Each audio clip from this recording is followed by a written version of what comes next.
আচ্ছা, কতটুকু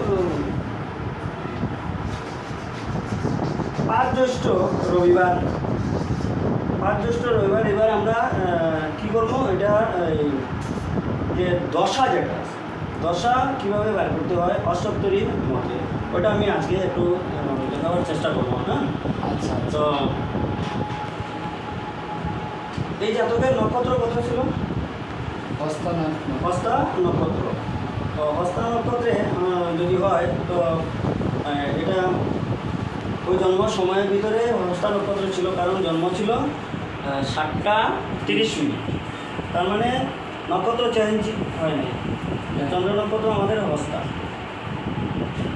তো হস্তা নক্ষত্র হলে অষ্টোত্তরী বুধের দশায় হবে আর বিংশোত্তরী চন্দ্রের দশায়। ঠিক আছে না? তো আজকে আমরা একটু দশাটা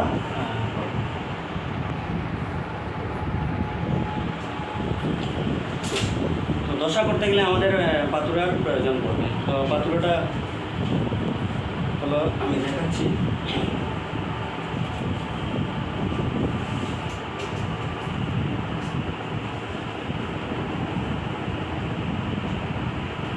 জন্মদিনে জন্ম হলে প্রথমে সাইড থেকে কী করতে হবে, আমাদের পূর্বদিনের নক্ষত্র কী করতে হবে, বিয়োগ করতে হবে। বিয়োগ করতে হবে, কারণ জন্মদিনের জন্ম। পূর্বদিনের নক্ষত্র কত? পূর্বদিনের নক্ষত্র পঞ্জিকাতে পাওয়া যাবে। ঠিক আছে না? তো পূর্বদিনের নক্ষত্র হলো গিয়ে 12। পূর্বদিনের নক্ষত্র 12 হবে, কারণ যেহেতু 13 নক্ষত্রে জন্ম হয়েছে, চন্দ্র 13। তো পূর্বদিনের নক্ষত্রের দণ্ড কত সেটা আমরা দেখব। ঠিক আছে? পূর্বদিনের নক্ষত্রের দণ্ড হলো গিয়ে 48-51। ঠিক আছে? তো এটাকে 60 থেকে, সবসময় 60 থেকে আমাদের করতে হবে। 60 থেকে 48 কত বললাম? -48-51। ঠিক আছে? 48-51 এটাকে আমরা কি করব, বিয়োগ করব, মাইনাস করব। তো মাইনাস করলে এখানে আমরা কি করব, মনে মনে এখানে 60 ধরে নেব। তো এখানে 10 থেকে 1 গেলে 9, আর এখানে কত থাকলো, 5 থেকে 5 গেলে 0। 5 থেকে 5 গেলে 0। এখানে 9 থেকে 8 গেলে 1, আর এখানে থাকবে 5 থেকে 4 গেলে 1। তো এই হলো আমরা এটা করলাম। এটা পূর্বদিনের নক্ষত্র হল, পূর্বদিনের নক্ষত্র। হ্যাঁ, পূর্বদিনের নক্ষত্র। এবার আমরা কি করব, জন্মদিনের যে নক্ষত্র ছিল, নক্ষত্র দণ্ড যেটা ছিল, সেটা আমরা এটার সঙ্গে প্লাস করে দেব। কারণ আমাদের প্লাস করলে তখন নক্ষত্র মান বেরিয়ে। আচ্ছা, ঠিক আছে, নক্ষত্র মান বেরোবে। তো জন্মদিনের নক্ষত্র হলো গিয়ে 55-15। ঠিক আছে? তো 55 আর 15 আমরা কী করবো, যোগ করব। তো 9 আর 5 কত? 9 আর 5 14। হ্যাঁ, হাতে থাকবে 1 আর 1 2, 5 আর 1 6, আবার 5 আর 1 6। এটা হলো গিয়ে নক্ষত্র মান। আচ্ছা, নক্ষত্র মান। এভাবে নক্ষত্র ভুক্ত আমাদের বের করতে হবে। তো নক্ষত্র ভুক্ত বের করতে হলে আমাদের কি করতে হবে, নক্ষত্র ভুক্ত বের করতে গেলে আমাদের যে জাতদণ্ড যেটা বেরিয়েছিল, তো এই জাতদণ্ড দিয়ে আমরা করব। ঠিক আছে না? জাতদণ্ড কত বেরিয়েছিল? 802। জাতদণ্ড 802। 2 তো হওয়ার কথা না। দেখি, হ্যাঁ 8-2। ঠিক আছে না? তো 802। তো এটাকে আমরা কীভাবে করবো, জাতদণ্ড 8-2।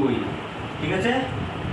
জাতদণ্ডের সঙ্গে পূর্বদিনের যে আমরা অঙ্ক করেছিলাম প্রথম, এই যে 11-9, এটাকে আমরা কি করব, প্লাস করব। ঠিক আছে, এটাকে আমরা প্লাস করব।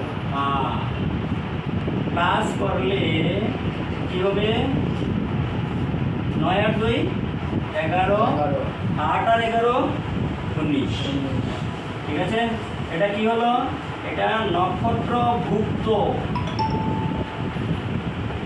এবার যদি রাত্রে জন্ম হতো তাহলে সূর্যাস্ত জাতদণ্ড বের করে সূর্যাস্ত জাতদণ্ড দিয়ে আমরা এই অঙ্কটা করতাম। ঠিক আছে। ঠিক আছে না? হ্যাঁ।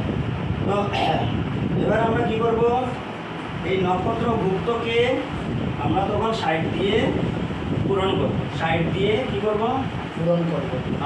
60 দিয়ে ইন্টু, 60 দিয়ে ইন্টু এটাকেও, এই যে আমরা নক্ষত্র মান পেয়েছিলাম সেটাকেও 60 দিয়ে করতে হবে, কারণ আমাদের এখানে কী করতে হবে, এটার একটা রেজাল্ট বের করতে হবে, তারপরে রিক্ষ দিয়ে এটাকে পূরণ করতে হবে এই নক্ষত্রভুক্তকে। আচ্ছা। তো 60 দিয়ে যদি পূরণ করি তো 4 6 6 36 2 38, হাতে 3 3 6 6 36 আর 3 39।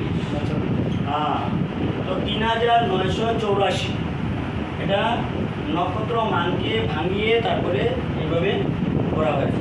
কিন্তু এখানে একটি কথা, বৃহস্পতির দশার অঙ্ক কিন্তু এইভাবে হবে না, টোটালি পাল্টে যাবে। ঠিক আছে, ঠিক আছে। টোটালি পাল্টে যাবে।